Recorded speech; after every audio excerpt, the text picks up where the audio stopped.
kembali lagi di YouTube channel Ibu ya. Nah, pada hari ini kita akan belajar mengenai sistem gerak pada manusia ya. Oke, dan pasti kalian bertanya ya, bagaimana cara kalian pergi ke sekolah ketika kalian masuk sekolah. Nah, mungkin ada yang pergi menggunakan kendaraan seperti mobil, motor, dan bahkan ada yang berjalan kaki untuk ke sekolahnya ya.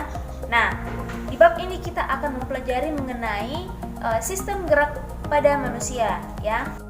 Oke anakku, pada sistem gerak ini itu meliputi ada dua ya, yaitu tulang dan otot. Nah, tulang itu sebagai alat gerak pasif, sedangkan otot itu merupakan alat gerak aktif. Nah, dalam bab ini kita akan mempelajari dan mendiskusikan hal-hal yang berhubungan dengan sistem gerak pada tubuh manusia. Nah, hal-hal tersebut meliputi tulang, rangka, sendi, serta macam-macam otot dan sistem kerjanya. Nah, untuk yang pertama kita akan mengetahui tentang rangka. Jadi, apa rangka itu atau apa fungsi dari bagian tubuh manusia. Nah, jadi saya akan menampilkan gambar rangka ya. Jadi kalian perhatikan gambar rangka. Nah, rangka tubuh manusia itu tersusun atas tulang beraneka bentuk yang saling berhubungan. Jadi, tulang adalah bagian-bagian yang menyentuh rangka. Nah, rangka tubuh manusia dibedakan menjadi tengkorak, rangka badan, dan anggota gerak. Rangka tubuh manusia mempunyai beberapa fungsi. Yang pertama, untuk menegakkan badan. Kemudian, yang kedua, untuk memberi bentuk pada badan. Nah, kita lanjut lagi. Yang ketiga itu fungsi dari rangka untuk melindungi bagian-bagian tubuh yang penting, misalnya otak, mata, ya. Kemudian yang keempat sebagai tempat meletakkan otot ya. Jadi rangka itu sebagai tempat melekatnya otot ya. Nah, kemudian yang kelima, fungsi yang kelima yaitu sebagai tempat pembuatan sel darah merah dan sel darah putih. Contohnya itu terjadi di dalam sumsum tulang. Nah, fungsi yang keenam yaitu sebagai alat gerak pasif. Nah, kita akan belajar mengenai macam tulang penyusun rangka.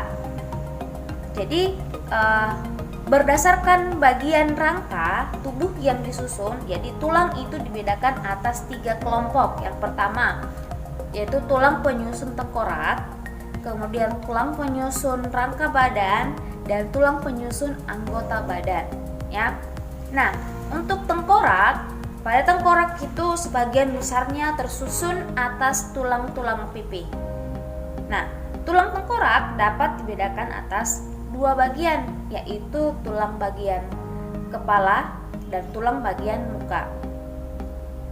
Pasti anak-anakku bertanya, kenapa kepala bayi atau ubun-ubun yang terdapat pada bayi itu kenapa lembek? Nah, di sini kenapa pada kepala bayi tulang atau ubun-ubun bayi itu lembek karena pada ubun-ubun bayi itu belum menutup rapat sehingga masih terasa lembek atau lunak ya. Jadi itu tidak boleh dipegang dengan keras. Jadi itu boleh kita elus-eluskan saja ya.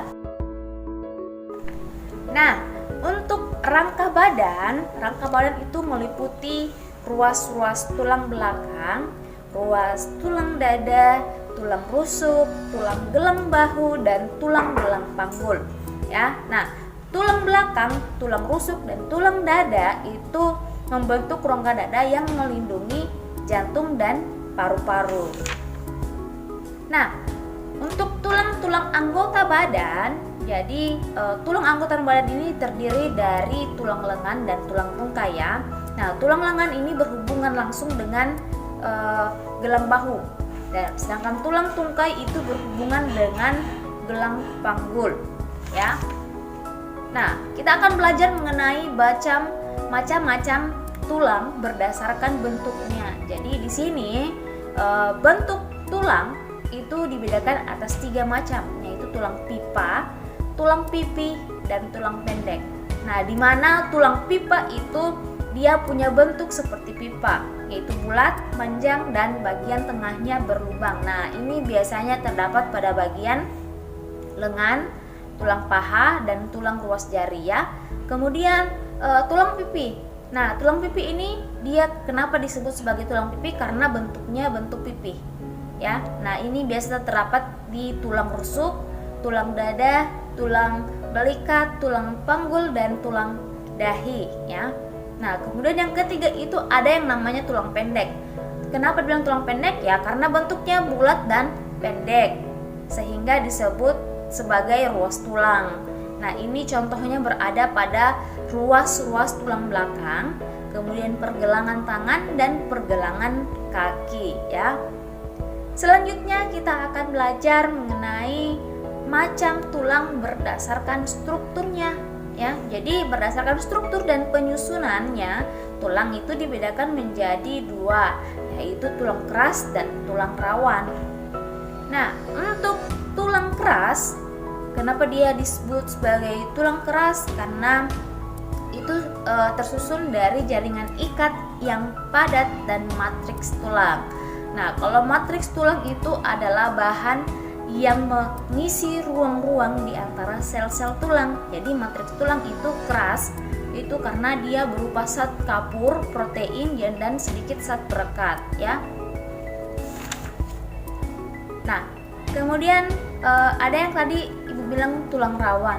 Jadi tulang rawan itu merupakan kumpulan sel-sel tulang rawan atau kondrosit ya. Untuk bahasa biologinya itu kita sebut kondrosit yang menghasilkan matris kondrion ya, yang bersifat lentur. Nah, sekarang kita akan belajar mengenai hubungan antar tulang atau persendian atau antarkulasi.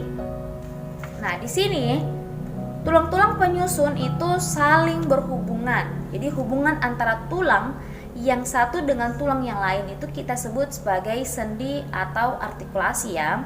Jadi berdasarkan sifat geraknya, sendi dapat dibedakan atas sendi mati, sendi kaku, dan sendi gerak.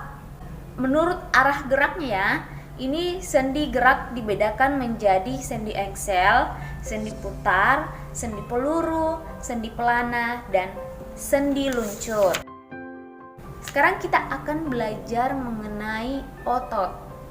Otot, apa itu otot ya? Nah, otot itu merupakan alat gerak aktif yang menggerakkan tulang atau rangka ya.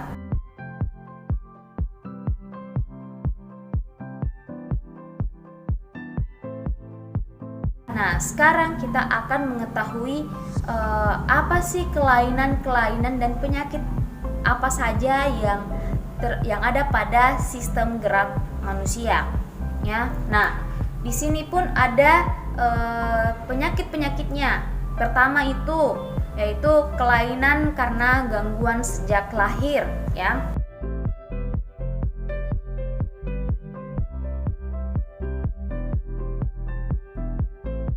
Kebiasaan posisi duduk yang salah. Jadi biasa anak-anakku ketika duduk atau duduk dimanapun itu dengan posisi duduk yang salah akan mengakibatkan gangguan pada tulang atau sendi-sendi kalian juga.